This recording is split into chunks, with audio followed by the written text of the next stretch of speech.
لبیک لبیک لبیک یا رسول اللہ، لبیک لبیک لبیک یا رسول اللہ۔ اللہ رب العزت نے قرآن پاک میں ارشاد فرمایا الذی خلق الموت والحیات لیبلوکم ایکم احسن عملا، کہ اللہ رب العزت نے یہ زندگی اور موت یہ آزمائش کے لیے بنائی ہے۔ ایکم احسن عملا، یہ جاننے کے لیے کہ کون نیک اعمال کرتا ہے اور کون برے اعمال کرتا ہے۔ یہ ہمارا دنیا میں آنا، یہ ہماری زندگی، یہ ہماری موت، یہ ایک آزمائش ہے، صرف یہ دیکھنے کے لیے کہ ایکم احسن عملا، کون نیک اعمال کرتا ہے اور کون برے اعمال کرتا ہے۔ ہماری جب آدم علیہ السلام کو بنایا گیا تو فرشتوں نے اللہ رب العزت کی بارگاہ میں عرض کی کہ مولا، یہ انسان کو بنانے کا کیا مقصد ہے؟ ہم ہی تیری عبادت کے لیے کافی ہیں، ہم ہی تیری حمد و ثنا بیان کرتے ہیں ہر وقت، تو انسان کو بنانے کا کیا مقصد ہے؟ اللہ رب العزت نے قرآن پاک میں ارشاد فرمایا کہ وَمَا خَلَقْتُ الْجِنَّ وَالْإِنسَ إِلَّا لِيَعْبُدُونَ، کہ میں نے انسانوں اور جنوں کو اپنی عبادت کے لیے پیدا کیا ہے۔ ہمارا مقصد اس دنیا میں آنا صرف رب کی عبادت کرنا ہے، مگر ہم نے بہت سارے مقاصد اپنے بنا لیے ہیں۔ یہاں پر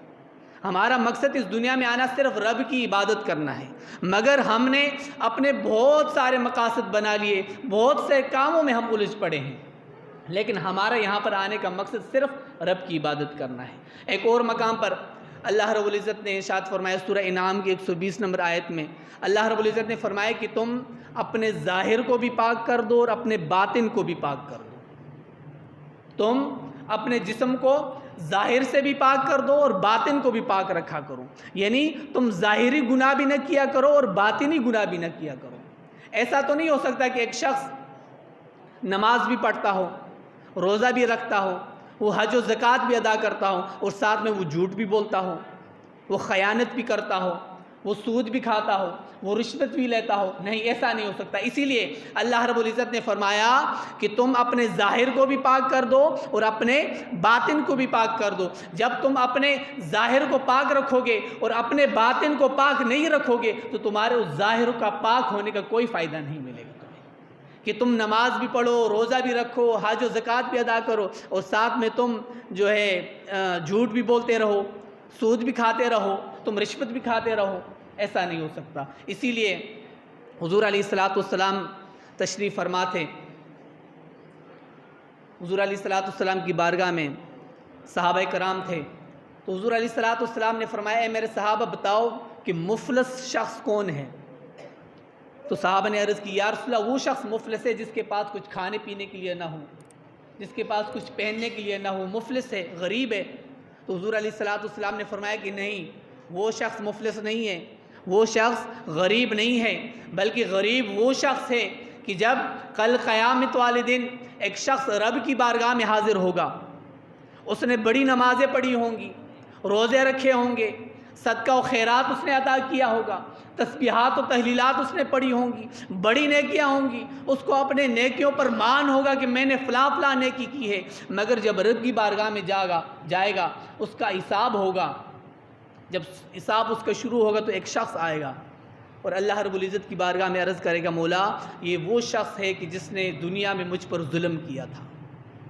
تو اللہ رب العزت اس دن تو کوئی بھی جھوٹ نہیں بول سکے گا۔ وہ شخص جب رب کی بارگاہ میں کہے گا کہ مولا اس شخص نے مجھ پر ظلم کیا تھا، تو اللہ رب العزت اس کی نیکیاں اٹھا کر اس کو عطا کر دے گا۔ جب دوبارہ اس کا حساب شروع ہوگا تو ایک اور شخص آئے گا، وہ عرض کرے گا کہ مولا یہ وہ شخص ہے کہ جس نے میرا حق کھایا تھا۔ اللہ رب العزت اس کی نیکیاں اٹھا کر اس کو دے دے گا، اس کے پاس نیکیاں ختم ہو جائیں گی، گناہ رہ جائیں گے۔ پھر جب اس کا حساب ہوگا ایک اور شخص آئے گا، وہ عرض کرے گا کہ مولا یہ وہ شخص ہے کہ جس نے میرے ساتھ وعدہ خلافی کی تھی، جس نے میرے ساتھ خیانت کی تھی۔ اللہ رب العزت جب دیکھے گا اس کے پاس نیکی تو کوئی نہیں بچی تو اس کے گناہ اٹھا کر اس کے حصے میں ڈال دے گا۔ جب اس کا دوبارہ اس کا امتحان ہوگا، جب اس سے پوچھ گچھ ہوگی تو اس کے پاس کوئی بھی نیکی نہیں رہے گی، بلکہ دوسروں کے گناہ بھی اس کے حصے میں ڈال دیے جائیں گے۔ اسی لیے حضور علیہ السلام نے فرمایا کہ مفلس وہ شخص نہیں کہ جس کے پاس کچھ نہ ہو، بلکہ مفلس وہ شخص ہے کہ جس کے پاس اپنی نیکیاں باقی لے جائے اور باقیوں کے گناہ اس کے ذمے میں آ جائیں، وہ شخص مفلس ہے۔ اسی لیے حضور علیہ السلام نے فرمایا کہ جب تم اپنے ظاہر کو پاک کرو تو اس کے ساتھ اپنے باطن کو بھی پاک رکھا کرو۔ نماز پڑھتے ہو تو جھوٹ بھی نہ بولا کرو، اگر تم روزے رکھتے ہو تو تم رشوت بھی نہ لیا کرو، اگر تم صدقہ و خیرات ادا کرتے ہو تو تم سود بھی نہ کھایا کرو۔